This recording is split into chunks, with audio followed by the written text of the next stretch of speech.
Hey, good morning everybody. Welcome back to the channel. We're just getting up this morning, getting out and about, doing our morning chores, and we wanted to take you along. There's a lot that's changed and that we've updated, added to the homestead. We got a bunch of chickens that you guys don't know about, rabbits, lots going on. My wife's actually on kind of a vacation. She's in Tucson, Arizona, um, so we don't have an official uh, I don't have an official camera person with the fancy camera, but we're doing what we're using what we have with the phone, and David's doing the honors. So we're gonna take you around this morning and just give you a couple updates. So this is what it looks like from our view. We're staying in the RV, as most of you know, and this is the tobacco barn in the background here. We kind of contemplated, if you followed the videos before, whether or not we were going to tear the tobacco barn down and make something shorter with the materials of the tobacco barn. But we've decided, we were talking to a neighbor, and this thing's been up probably for 50 to 70 years. So it's not going anywhere. It's built solid. We do have to do some work on the post inside. I may point that out in this video. But I wanted to give you some other updates. Actually, let's go this way for just a second and spin you around. I want to show you this little guild over here. It's just a little area that has some fruit trees. Let's pan over this way. Okay. So come on in over this way. These are mainly blackberry bushes. They're a wild blackberry bush. They're not the thornless ones. You can see the thorns on them. But the blackberries are coming in thick. All of these new shoots that you see popping up here, those are all blackberries. So the way blackberries work is that the fruit grows on the previous year's growth. So all this right here, this is last year's growth. So next year's fruit will grow on these guys all popping up. See how this thing's popping up through here? This won't have any fruit this year.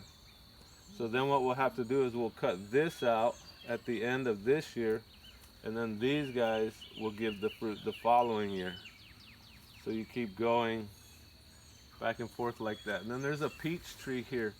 If you remember, I mentioned I was pretty sure this is a peach. And out of the 3 peaches that we have that produce fruit, this is the only one that held its fruit. And here's a little observation. Let's come over this way.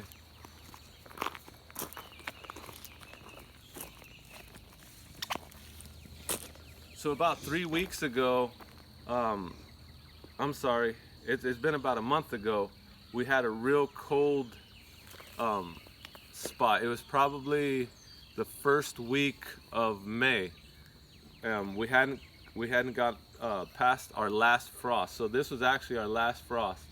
And we lost all of the peaches on the other trees that had been pruned, and we took a lot of dead growth and stuff that was crisscross, split branches. We took a lot of that stuff out, and what that did is it created a lot of airflow in there, so that it was able to get very, very cold, and all of that fruit on those other 2 trees, those died. And on the exterior of this one, all the fruit died also. There was just little black fruits that were about this big. But on the interior, look inside of here. If you look on the interior of the plant, where if you look up into there, there's a lot of foliage protection. This is pretty close to how it's looked. It's filled out a little bit more, but you can see all the peaches inside of here because they had protection.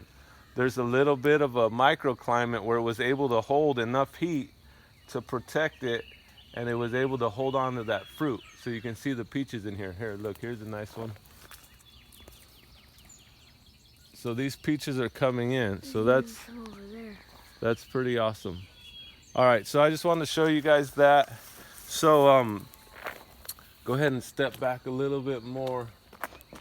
So one of the observation was, like, if you look around the edge here, you can actually see like honeysuckle growing up into here, and you can see